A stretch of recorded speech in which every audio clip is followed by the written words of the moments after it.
오늘은 그 상수의 이동과 문항도 이제 제목을 이렇게 잡아봤는데, 어, 아까 말씀드린 것처럼 지금 우리는 주역을 하는 게 아니라 원래 이 현무경을 공부하려고 하는 거거든요. 근데 현무경은 어, 여기 그 첫자가 이제 입자사무, 입자사무, 또 손자사무, 그다음에 여기 이제 기서제도 언천수용 이제 17자를 시작했는데 그 17자는 팔기하고 구공을 합한 거다. 이렇게 해놓고 그럼 팔기의 소중함 그걸 설명하다 보니까 본의 아니게 그냥 쭉 지금 쥐어깡결하고 있는 그런 꼴이 되어버렸어요. 근데 이제 물론 이 팔기도 중요하고 구공도 중요하고 굉장히 중요한 거죠. 근데 전에 이제 요거는 제가 설명들어서 다들 알고 있을 거예요. 이거는 8자. 요거는 뭐냐면은 그 삼우는 삼효를 말한다. 이제 그렇게 했잖아요. 근데 너무 간략하게 말씀드렸어요. 제가 이렇게 지내놓고 보니까 이게 8자밖에 안 되지만은 여기는 뜻이 굉장히 깊어요. 그게 무슨 말이냐면은 요거 삼우라는 거는 말씀드렸으니까 다 기억하고 있을 걸로 믿어요. 모든 그 팔견은 삼효로 이루어졌으니까 그걸 삼우라고 한 거는 뭐 굳이 설명을 안 해도 다 아실 것 같고, 근데 이게 네 자로 이루어졌잖아요. 여기 네 자, 여기 네 자, 그리고 손과 입으로 맨 처음에 머리를 들었다는 거. 우선 요 손으로 머리를 든 건 뭐냐면요. 64개 중에 보면은 손께라고 있어요. 그걸 위에는 산이 있고 밑에는 못이 있어요. 요걸 합해서 선택손 이렇게 얘기를 하잖아요. 이건 뭐냐면은 위에는 풍이 있고 밑에는 번개, 뇌가 있고 그 합해서 풍레입 이렇게 이게 손하고 있게 요걸 원래 말한 거예요. 원래가 그냥 막연하게 뭐 이제 이게 원래 공자님 말씀이었잖아요.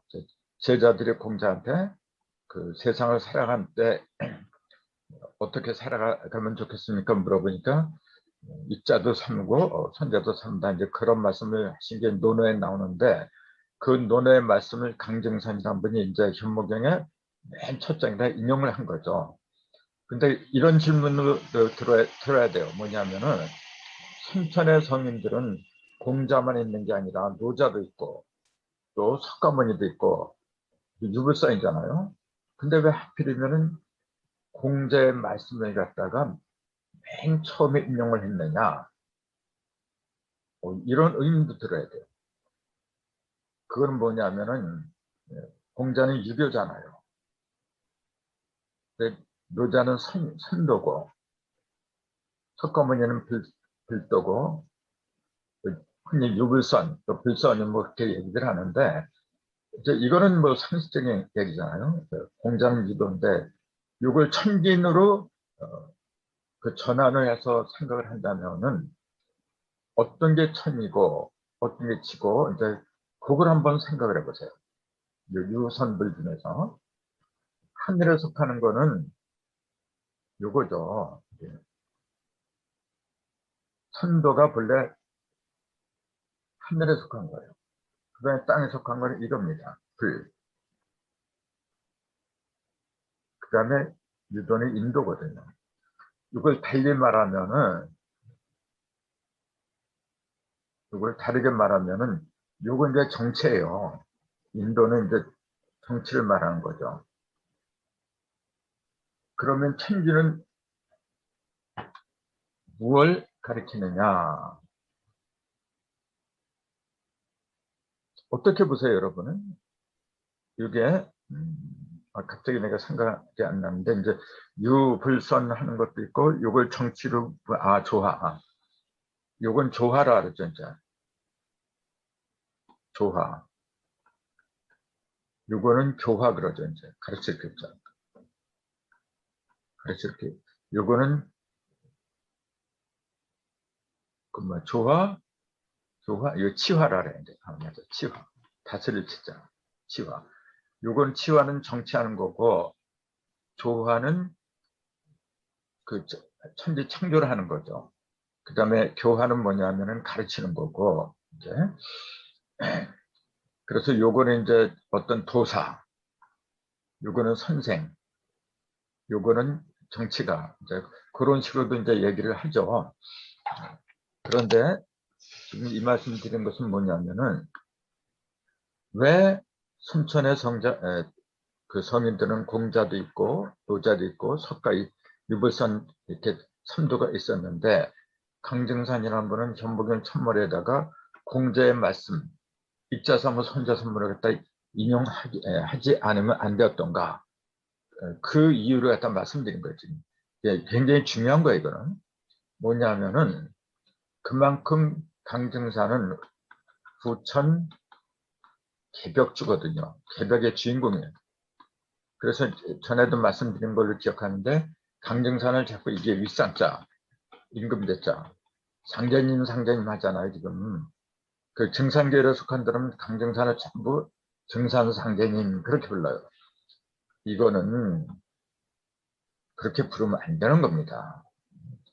증산은 자기 자신을 상제로 부르라고 하지 않았고 시속에 이르기를 개벽장이라고 하는데 내가 그 개벽장이라 지금 내가 개벽중이라는 게 그 말씀이었거든요. 그러니까 증산은 상제라고 부르는 것보다도 개벽주라고 부르는 게 이치적으로 맞다고 보거든요. 또 실질적으로 개벽의 소식을 전하기 위해서 오신 분이거든요.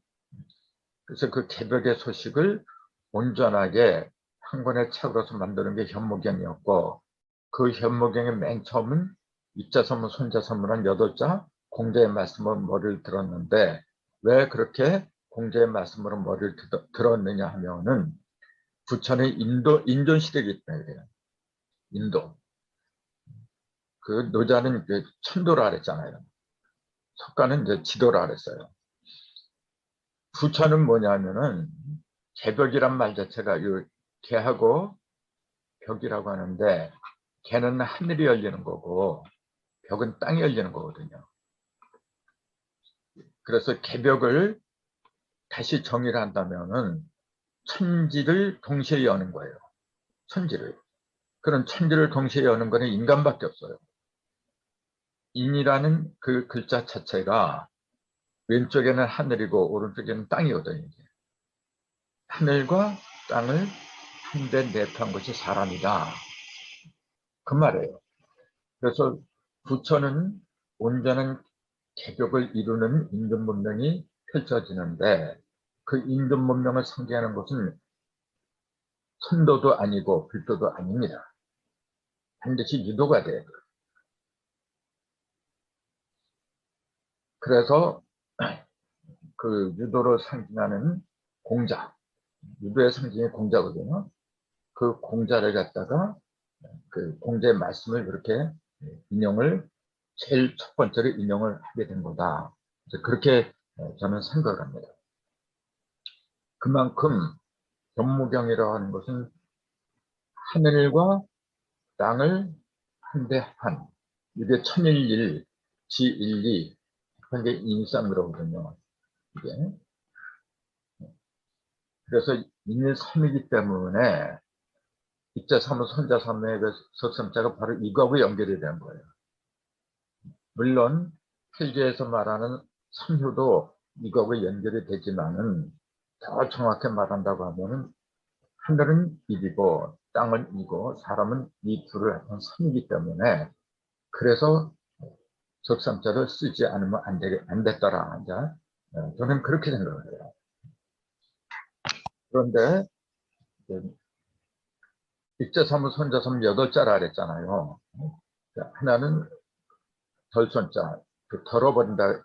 입자삼은 손자삼 할 때 이렇게 하나는 더할 입자 이렇게 쓰는데 조금 아까 말씀드렸듯이 요거는 선택성 그래요. 위에는 간산이 있어요. 이렇게 밑에는 뭐냐면 태계가 있어요. 태계는 이렇게 하잖아요. 위에는 산, 이게 산, 밑에는 그러니까 산택손. 그래서 산 밑에 못이 고여 있는 상황을 손괴라 해요. 그만큼 손해가 난다 그 얘기거든요. 그다음에 이거는 뭐냐면은 위에는 바람풍자, 풍계가 있어요. 오선풍이죠. 오선풍은 맨 밑에 이름이 들어가죠. 그다음에 풍대 밑에는 진내, 사진내가 들어가요.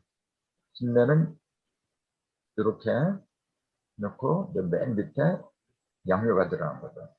그래서 풍, 뇌 합하면 이기고 선, 택 하면 손해요. 64개 중에서 이 두 개를 갖다 머리로 해서 분모경을 작성한 거예요. 그럼 이게 왜 무슨 뜻이냐 그 얘기예요. 이게. 그럼 보세요. 요거 위에는 이렇게 돼 있고 밑에는 이렇게 돼 있는데 이게 본래 어디서 나온 거냐면은 위에는 지가 있고 밑에는 천이 있는 거예요. 순음과 순양. 여기서 나온 거예요. 여기서 어떻게 이게 나오느냐 한번 생각을 해보세요. 반대로 여기는 뭐냐면은 위에는 순양이 있고 밑에는 순음으로 시작을 한 거예요. 요거는 천지, 위에 하늘이 있고 밑에 땅이 있으면 천지. 그걸 빗계라 그러잖아요. 빗계는 이렇게 써요. 이렇게. 천지비. 이거는 지천 태 그러잖아요. 태평하다 쪽에 큰 태자죠.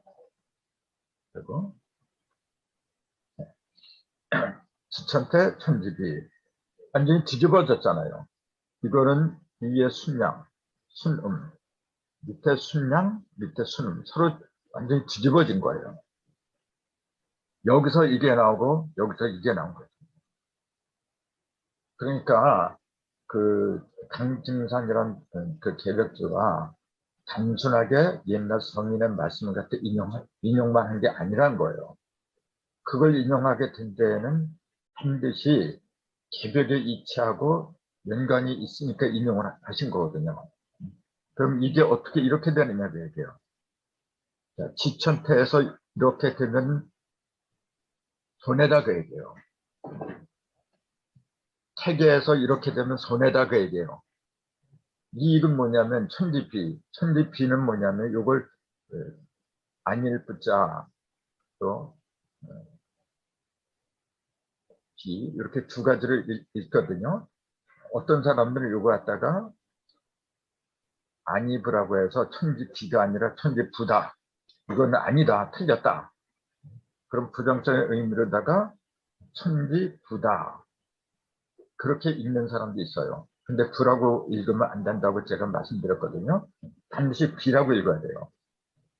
부라고 읽을 때는 아니다. 부정적인 의미고 비자로 읽을 때는 이런 의미가 있어요. 막힐 비자 이거. 막혔다. 왜 막혔느냐 하면은 이거 순양이니까 양은 기운들이 참 더 위로 올라가잖아요. 요거는 음이니까 좀 순음이니까 음은 밑으로 떨어지는 거예요. 이렇게. 그러니까 하늘은 자꾸 위로 올라가고 땅은 자꾸 밑으로 떨어지니까 교류가 안 돼요. 우리가 형상으로만 본다면은 하늘은 위에 있고 땅은 밑에 있으니까 당연한 거죠. 정상적인 형태인데 음양이 교류하는 그 변화의 원리를 본다면은 막혀버린 거예요. 그래서 비자를 쓴 거예요. 아니 불이 아니라 막힐 비라고 읽어야 돼요. 그래서 천지부가 아니라 천지비라고 읽어야 되더라. 이제 이건 반드시 기억을 해야 돼요. 그럼 보세요. 이거는 뭔가 잘못된 거예요, 지금요. 통상적으로 보면은 정상인 것 같지만은 왔다 갔다 하는 교류가 없어요. 조화가 벌어지질 않아요. 이렇게 되면은 창조란 게 없어요. 조화. 아무것도 이루어지는 게 없어요. 그러니까 막혀버렸다. 반드시 이걸 깨버려야 돼요. 그 깨는 걸 갖다가 이기라고 해요. 근데 어떻게 깨느냐? 자, 그럼 요거하고 요 괴하고 천지비하고 요거 요거하고 비교를 해보세요. 자, 맨 위에 있는 양요, 맨 위에 있는 요 한 개의 양요가 지금 어떻게 된 거냐면은 이동을 했어요. 이게 어디로 갔느냐면 맨 밑으로, 요 맨 밑으로 들어간 거예요. 지금 이렇게. 그럼 요게 이렇게 되잖아요. 요거. 이게 이제 뇌라 그러죠. 사진네. 그 다음 맨 위에 있는 순양에서 하나가 없어져 버리니까 하나, 둘, 요게 세 개가 이렇게 돼요. 이렇게. 그걸 그린 게 요거예요. 지금 이렇게. 요건 오선풍이잖아요. 그래서 풍내 이기다. 이렇게 된 거예요. 그러니까 천지비를 갖다가 껴버린 거예요. 지금. 이게. 그럼 이거는 어떻게 해서 이렇게 되느냐. 이것도 보세요. 이거는 지금 이게는 맨 위에 있는 게 맨 밑으로 내려간 거잖아요. 여기서는 반대로 맨 밑에 있는 양요가 위로 올라간 거예요. 지금. 이게 하나 맨 밑에 게 이렇게 올라가면은 양이 이렇게 올라가면서 여기 세 개가 되죠. 이렇게. 이게 이거예요. 지금. 그러면서 밑에는 이게 없어지니까 이렇게만 남잖아요. 그게 바로 이거예요. 그 위에는 그 칠간산, 산이고 밑에는 이태택이잖아요. 지금 산 밑에 못이 있는 거죠. 산 밑에 못이 있으면 그건 손해다 그 얘기예요. 자, 가만히 보세요. 아까 여기서 지천택을 했잖아요. 이게 지금 지천택. 지천태는 뭐냐면은 땅이 하늘 위로 올라간 거예요. 하늘이 땅 밑으로 내려가 버렸어요. 이거는 형상으로는 있을 수가 없는 거죠. 그러니까 형상을 말한 게 아니라 이거는 음기, 양기, 기를 말한 거죠. 자, 무거운 음기는 위에 있고 가벼운 양기는 밑에 있으니까 음기는 무거우니까 밑으로 내려가고 이거는 가벼우니까 위로 올라가는 거예요. 이렇게. 그러니까 음하고 양하고 부딪히죠. 그 부딪힌다는 걸 나쁘게 보면 투쟁한다, 뭐 싸움한다 그렇게 보겠지만은 둘이 마주치기 때문에 뭐가 일어나냐면 음과 양이 마주치니까 조화가 벌어지는 거예요. 온갖 것이 다 생겨.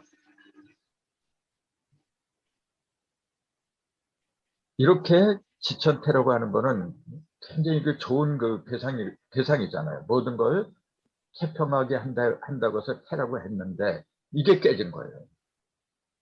이게 하나 이렇게 올라감으로 해서 지천태가 깨져버렸어. 태를 갖다가 지천태를 깨버리는 것은 손해다 그 얘기예요. 천지 불을 갖다 깨버리는 것은 이익이다 그 얘기예요. 지금. 이게 개벽의 원리입니다. 개벽이 뭐냐 그런 걸 구체적으로 이렇게 말씀하시고 계신 거예요. 정상이란 분이죠. 그러니까 우리가 부천 개벽 시대를 어떻게 살아갈 건가 하는 걸 이걸 통해서 말씀을 해주시고 계신 겁니다. 지금. 그러니까 입자사무, 손자사무 이 한가, 손과 익이라는 그 한 글자 한자를 풀이를 해보니까 그 속에는 이렇게 깊은 뜻이 있잖아요. 그렇기 때문에 현무경의 글자 한자는요 엄청난 내공이 들어있는 겁니다. 그래서 그 64개를 아무리 달달 외운다고 해도 이런 게 보이지 않으면은 이걸 어떻게 설명할 거예요? 그냥 이 떼는 것도 이익을 주는 법도 셋이고 손해를 끼치는 법도 셋이다. 그거 누가 몰라요 세상에. 그렇게 그냥 문자풀이식으로 끝나면 안 된다는 거죠. 그래서 거기에는 반드시 순양과 순음, 순양과 순음 이 네 개가 반드시 그 바탕을 깔아줘야 돼요. 여기에도 순음, 순양, 순양, 순음. 네 개의 순음과 순양. 그러니까 순음과 순양이 가장 기본적이다 그 얘기예요. 그래서 순음과 순양, 이것이 순음과 순양이면 순음은 팔군지라 그러죠. 이제 북기도에서 팔군지 맨 밑에 있잖아요. 순양은 일권천에서 맨 꼭대기에 있어요. 그럼 북기도에는 순음이 맨 밑에 있고 순양이 꼭대기에 있다고 했는데 문왕도에서는 이 순음과 순양이 자리를 바꾸잖아요. 이 순음 자리로 일감수가 들어가고 순양 자리로는 불의화가 들어가요. 근데 이제 조금 아까 말씀드린 것처럼 북기도의 꼭대기에는 일권천이 들어가고 맨 밑에는 필군지가 있더라. 이게 순양과 순음이잖아요. 지금. 이게 지금 천지 빗괴잖아요. 지금 조금 아까 말씀드린 이거는 이제 음양의 교류가 하나도 벌어지지 않기 때문에 이건 반드시 없어져야 돼요. 근데 왜 북기도에는 이걸 먼저 소개를 했느냐면은 양은 순양은 제일 꼭대기에 있는 거고 순음은 제일 밑에 있다는 거 그게 형상이잖아요. 눈에 보이는 것부터 얘기를 해줘야 되는 거거든요. 근데 눈에 안 보이는 지라는 게 있어요. 그 지가 서로 교를 이루려면 이 상태로는 안 되는 거거든요. 그래서 하늘을 열고 땅을 열어야 돼요. 그걸 개벽이라 부른다 그랬잖아요. 이게 이제 북기도예요 지금. 북기도의 꼭대기 하늘에는 일거천 밑에는 팔군지 순양과 순음이 자리를 잡고 있는데 문왕도에는 이 자리로 뭐가 들어왔냐면은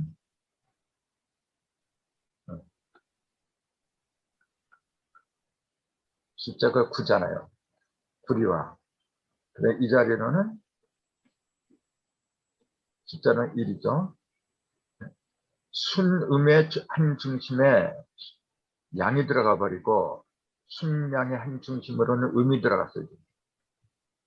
이게 문왕도입니다 지금.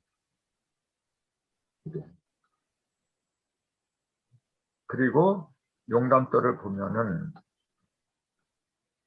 이 자리에 뭐가 들어있냐면은 이게 완전히 뒤집혀져서 이 자리는 순음 곤이 들어가는데 숫자를 1 아래에 그리고 이 맨 밑에는 이게 내려와요. 그러면서 이걸 숫자로 10이라 그러죠. 이게 전부 다 뭐냐면은 중심의 꼭대기를 말하고 맨 밑에 말하고 천지 맨 꼭대기 자리만 지금 세 개를 나란히 이렇게 열거를 해놓은 거예요 지금. 그래야 이해하기가 쉽거든요.